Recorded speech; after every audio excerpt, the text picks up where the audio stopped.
السلام عليكم ورحمة الله وبركاته. ازيكم يا شباب، عاملين ايه؟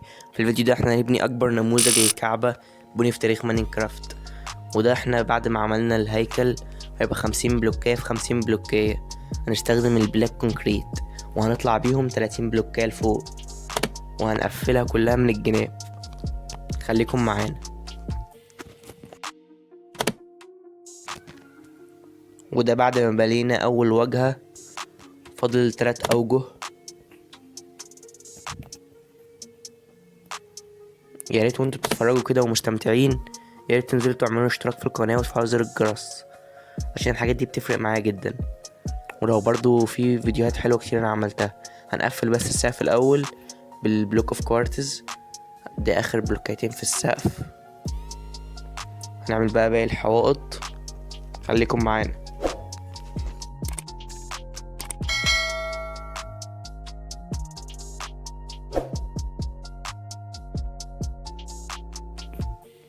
وده بعد ما خلصنا الاربع حوائط، فاضل السطر ده بس من البلوكات.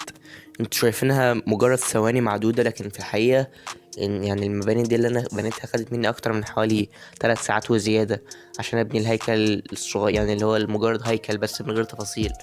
انا بقولك يعني باني في حوالي 19,000 بلوكية او 14,000 بلوكية بس من غير طبقات تانية. ده لسه في طبقات تانية هتتبني جوه. يعني الهيكل الاسود ده بس يعني 14,000 بلوكية. طب انتوا متخيلين كمية الوقت اللي انا يعني ضيعته عشان خاطركم؟ فيا ريت يعني لو انتوا يعني بتقدروا كده، يا ريت تضغطوا لايك على المقطع وتشوفوه للاخر. مش عايز منكم اكتر من كده. وتخشوا على القناه برضو، في فيديوهات حلوه كتير قوي انا عملتها على القناه، خشوا شوفوها. وده بقى حجم يعني المكان الهائل ده بالنسبه للبلوكيه. البلوكيه يعتبر اصلا مش باينه، يعني انا بتكلم في واجهه، الواجهه دي بس 1,500 بلوكيه. فانت متخيل.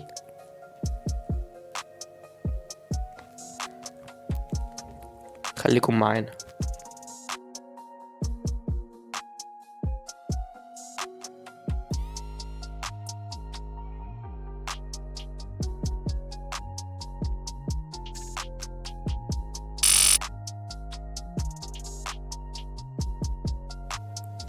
وهو ده الصرح الهائل من الداخل بعد ما عملت طبقة تانية من البلوك اوف كوارتز، وحطيت بين كل 4 بلوكات، يعني بعد كل 4 بلوكات حطيت سطر من السي لانتر عشان تدي إضاءة بالشكل اللي انتوا شايفينه ده. ويعتبر يعني أصلا مفيش ظل في المكان. وده الباب الذهب، باب من الذهب الخالص، باب الكعبة.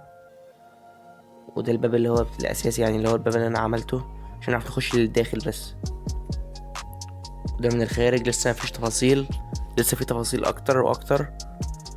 يعني انتوا هتشوفوها دلوقتي، منظرها تقريبا يعني شبه الكعبة الحقيقية كتير قوي، شبه الكعبة الحقيقية بجد. يعني انت ما في يعتبر مفيش فرق بينهم الا فرق الحجم طبعا.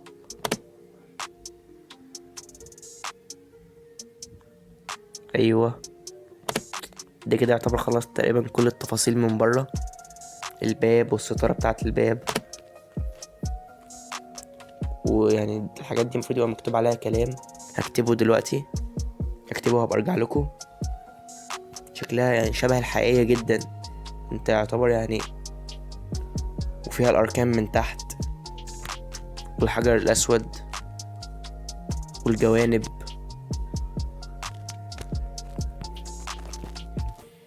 شكلها بسم الله ما شاء الله بجد. يا رب ارزقنا الحج بيت الله. ده الحجر الاسود، اللهم ارزقنا تقبيله، اللهم ارزقنا تقبيله.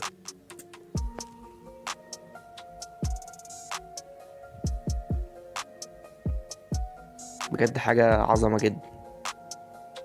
هنا بجيب الكوارتز ستيرز عشان ازينها من بره كده. انا عملت الحتة دي بس وما عملتش تاني، يعني ما لفتهاش حوالين الكعبة عشان حسيت ان شكلها من قدام بس، يعني عادي مش تفرق. بعد ما خلصتها شكلها تحفة تحفة بجد.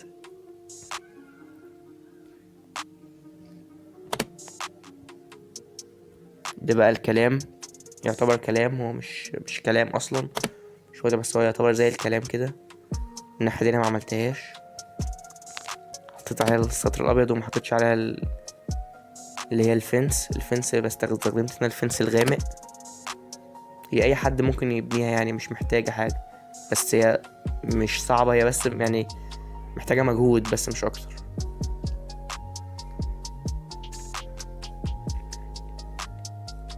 دي بقى بعملها شكلها كده من بعيد تحس انها كلام. هي المفروض اصلا الحاجات دي يبقى عليها ايات قرآنية، بس انت عشان تكتب آية قرآنية في حتة صغيرة، في يعني عايز لك مساحة كبيرة قوي. انا كنت عايز اكتب جوه الشهادتين بس ما عرفتش، كتبت حاجات تانية احلى.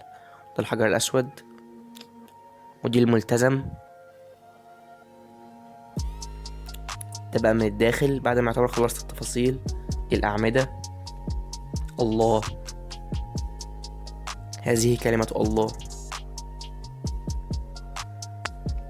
صلى، صلي، صلي على محمد.